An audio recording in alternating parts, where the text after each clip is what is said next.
Вече, какво ти става? Откъде се жлюпи пък ти? Дай по същество сега. Тъй като съм репортер и трябва да представя на колегите си и по новините информация за циторазмата. Цитоплазмата. Същото. И ако се изложа, ще ме уволнят. Аз не искам. Добре, успокой се. Сега ще ти покажа едно клипче. 6.5 hours later. Добър ден, вие с новините в 8 часа вечерта и днес ще навлезем в биологичната сфера на Земята. Днес ще ви разкажем именно за цитоплазмата.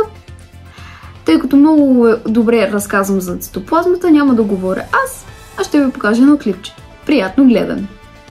Здравейте, аз съм Русина Габърска от 5 Б клас и днес ще ви поразкажа малко за цитоплазмата и как да си направим желеподобната смес слайм. Преди да пристъпим към правенето на слайм, ще ви разкажа малко за цитоплазмата. Цитоплазмата изпълва вътрешността на клетката. Тя е сложна полутечна смес от вещества, която прилича на суров ячен белтък. В нея протичат жизнените процеси.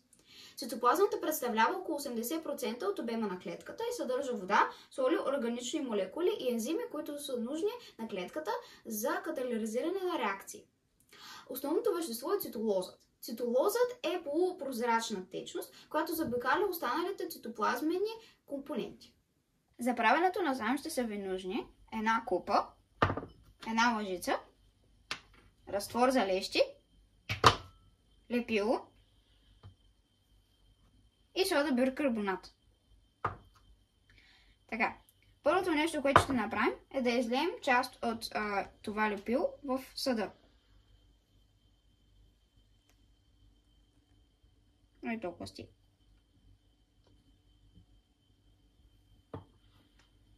Така, после с лъжицата ще вземем половин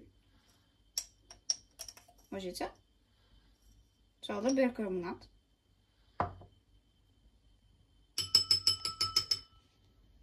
и ще разбъркаме.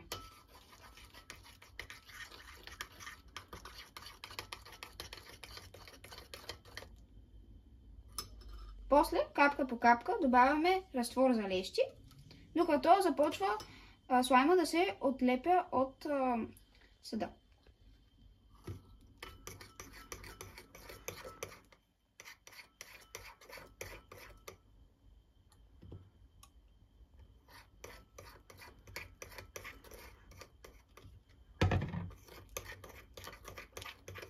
Ето.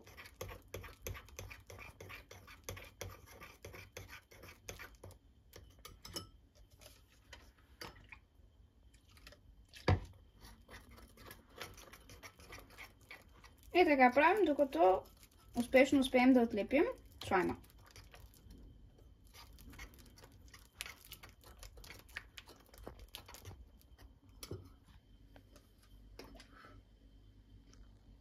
Ето, виждаме как самостоятелно се отлепя слайма, но все още трябва да се разбърка, защото е още лепкав. Ето го вече и получения слайм. Разтяга се. Опа. Стиска се. И е доста еластичен и реално в него се съдържа цитоплазма. Това бях аз, Русина Габърска, и благодаря за вниманието.